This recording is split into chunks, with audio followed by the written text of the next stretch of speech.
Les vortex sont stellaires. Ils ne se déplacent que sur Terre, mais au-dessus de nous, dans l'espace.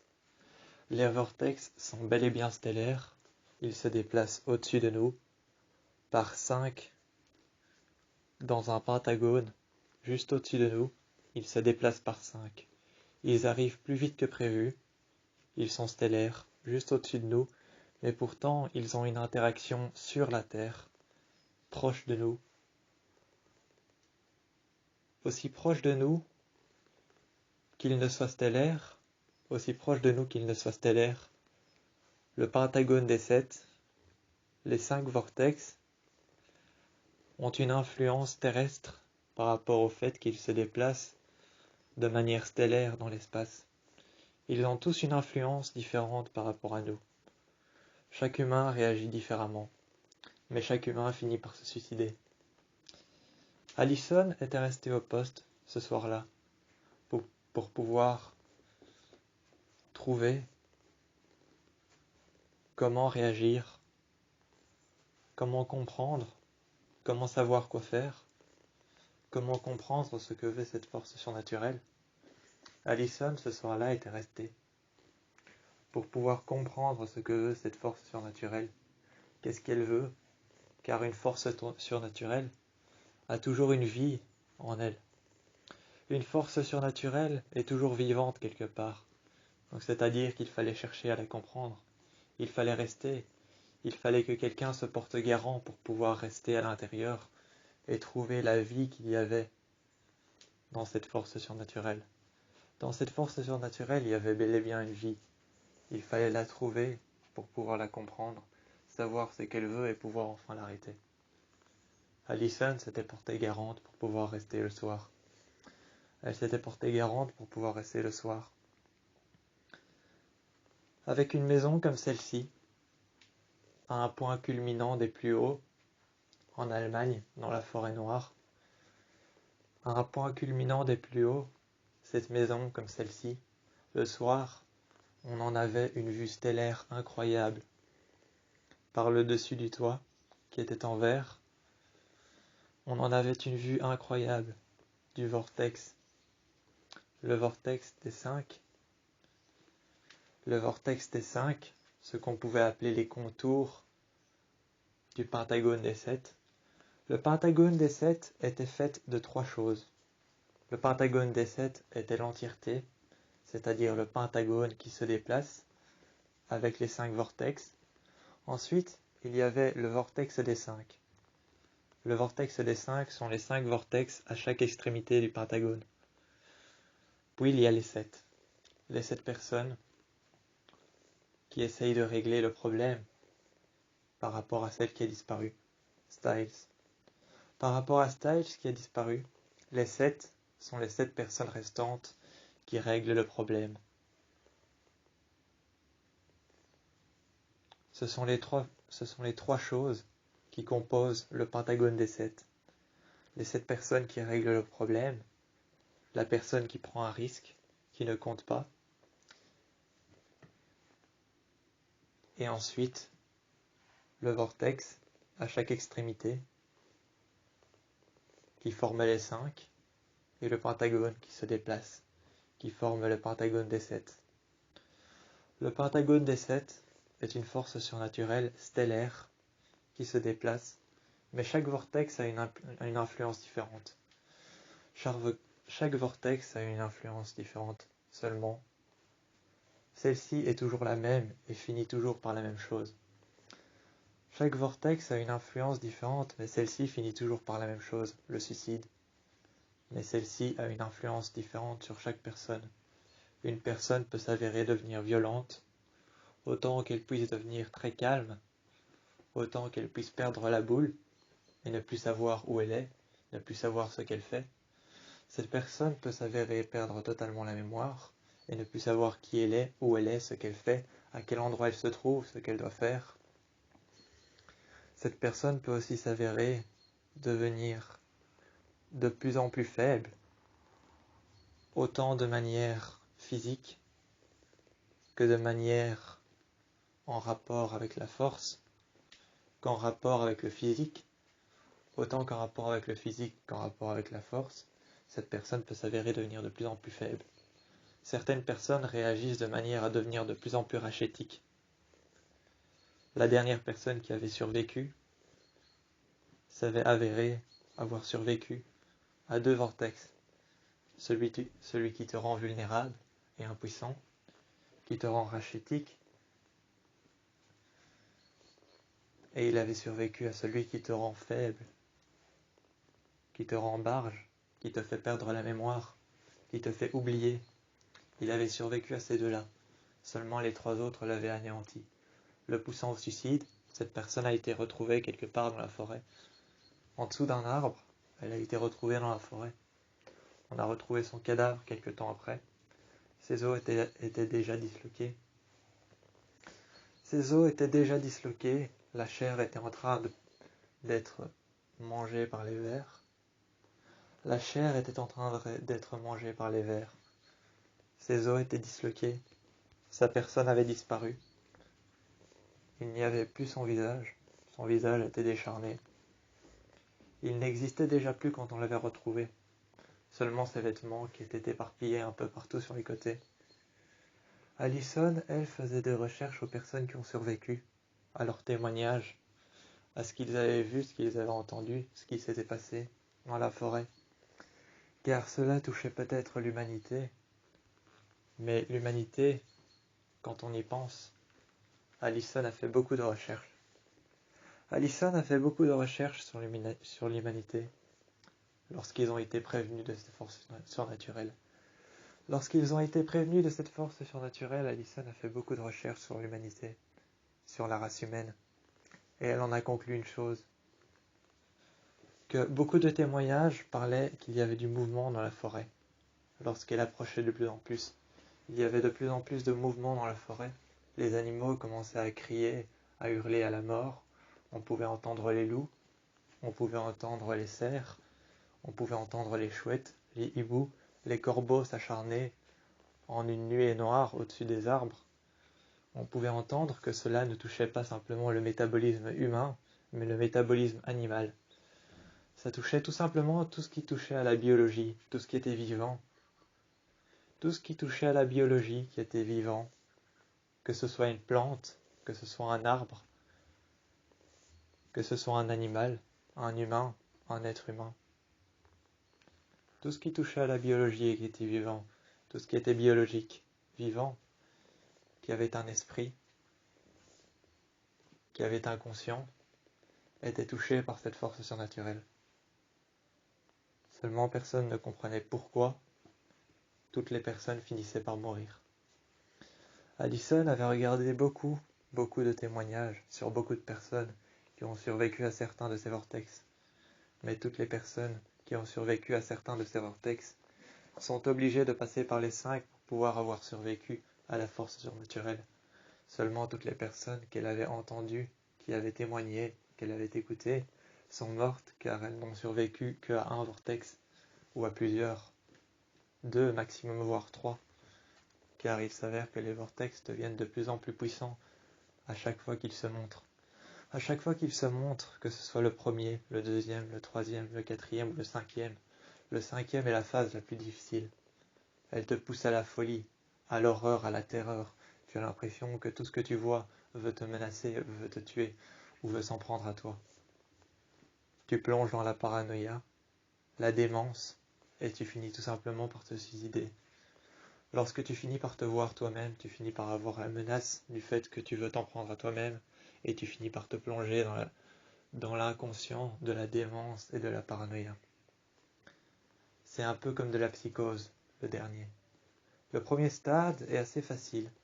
Tu deviens rachétique, faible, tu deviens impuissant. Tout ce que tu as à faire, c'est te protéger et ne plus bouger. Le deuxième stade, lui, est un peu plus dur. Il te pousse à faire en sorte que tu ne comprennes plus les autres. Ce qui veut dire que peu importe ce que les autres te disent, tu ne les comprendras pas. Peu importe ce que les autres te disent, tu ne les comprendras pas. Tu iras toujours dans le sens opposé de ce qu'ils disent. Le troisième stade te pousse à faire des choses que tu n'aurais jamais fait auparavant, que tu ne ferais jamais auparavant, que tu ferais aux autres, qui finalement, les autres s'abattent contre toi, comme une malédiction un peu. Les autres s'abattent contre toi au troisième stade, se rendent compte que tu réagis différemment d'eux, ils ne sont plus d'accord et ils s'attaquent à toi. Le quatrième stade est l'un des plus difficiles. Il s'attaque à la mémoire, au conscient, à la manière de réagir. Tu deviens violent, tu deviens incompréhensible, incontrôlable, et tu finis par t'en prendre à toi-même. Dès que tu remarques que les autres sont une menace et que tu fais partie des autres, c'est la seule chose que te laisse cette force surnaturelle pour te manipuler. Le fait que tu fais partie des autres, ce qui fait en sorte que tu t'en prends à toi-même, comme les autres veulent s'en prendre à toi. Le cinquième stade a tout simplement une influence sur ce que tu fais, sur ce que tu entends, ce que tu vois. Il te pousse tout de suite dans la démence, tout de suite dans la paranoïa, tout de suite dans l'incompréhension. Il te pousse dans le déni, dans l'oubli, dans la paranoïa et dans la démence. Le cinquième est le plus difficile. Il te pousse à faire des choses inimaginables, même impensables que tu n'aurais jamais pensé faire. Et finalement, tu les fais. Tu t'assieds et tu attends. Et après quelques minutes, après avoir attendu, dans la démence, dans la peur, dans la paranoïa, dans l'impuissance, dans la psychose de ce que te pousse à faire cette force surnaturelle, tu finis tout simplement par te tuer.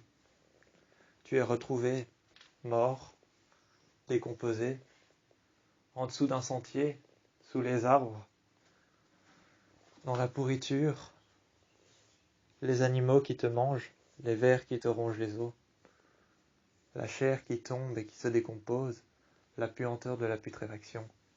Tu es découvert et au cinquième stade, tu finis par disparaître de feu et de cendres. Allison avait fait beaucoup de recherches sur tous les stades possibles. Toutes les personnes qui avaient survécu au premier, au deuxième, voire même une personne qui avait survécu au troisième, mais pas au quatrième et au cinquième. Aucune des personnes qu'elle avait entendues n'avait survécu et n'était encore vivante, car aucune d'elles n'avait été jusqu'au cinquième. Seulement Styles, lui, avec Allison, avec Theo,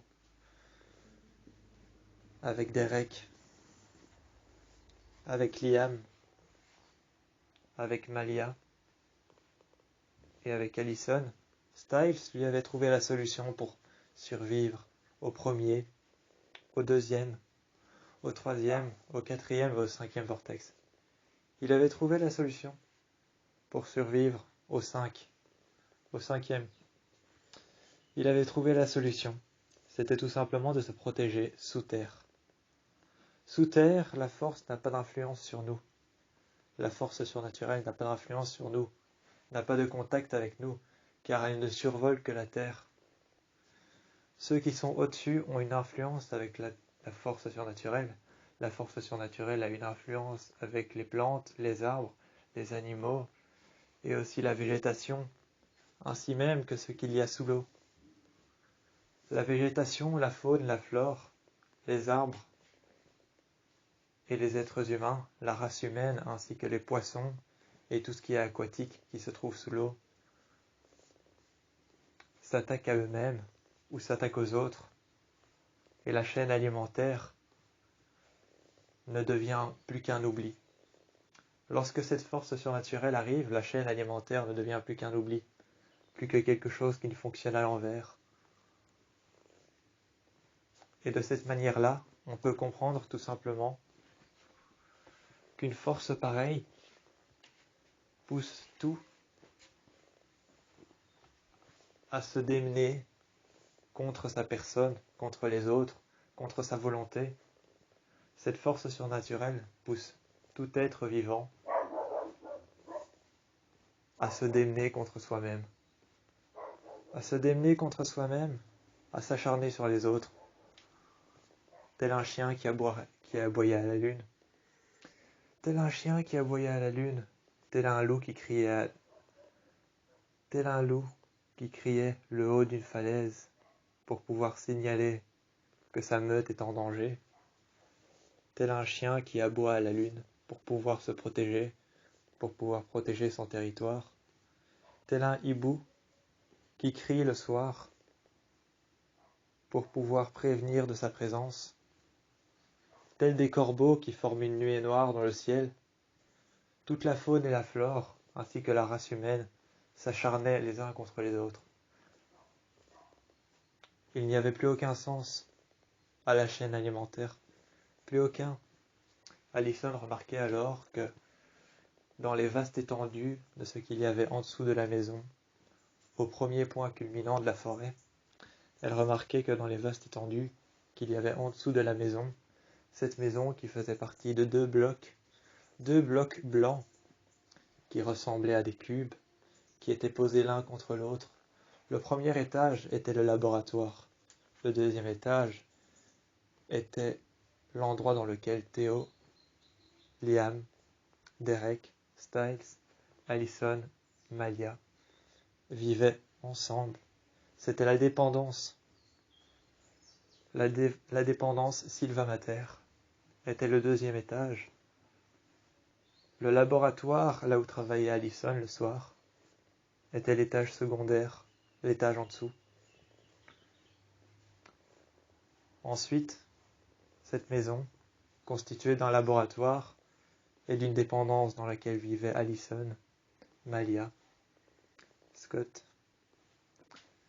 Derek, Styles, Theo et Liam, eh bien cette dépendance était constituée de l'endroit dans lequel ils vivaient.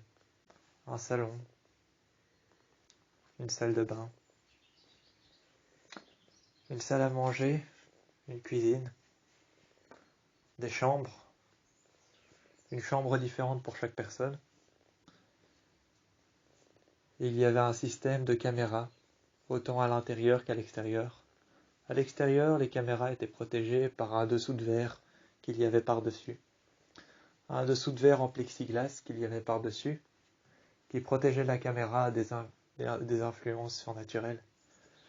Protégeant la caméra des influences surnaturelles ou des animaux qui pouvaient peut-être s'acharner sur la caméra comme étant ce qu'ils pouvaient croire être un animal, les animaux n'avaient aucune influence par rapport au fait qu'ils ne savaient pas que ce qui pouvait être autant immobile que mobile, pour eux ce qui était immobile ou ce qui n'était pas mobile, qui était immobile, qui ne bougeait pas, pour les animaux ce pouvait être autant une forme de démence.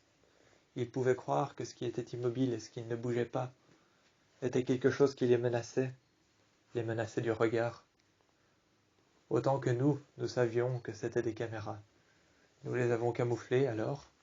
Le soir, je me souviens que Théo avait grimpé. Il avait grimpé sur le toit et les avait camouflés par un dessous de verre, en dessous duquel se trouvait la caméra, et il avait mis des feuilles par-dessus, des arbres et des branchages, pour que les animaux ne confondent pas les caméras.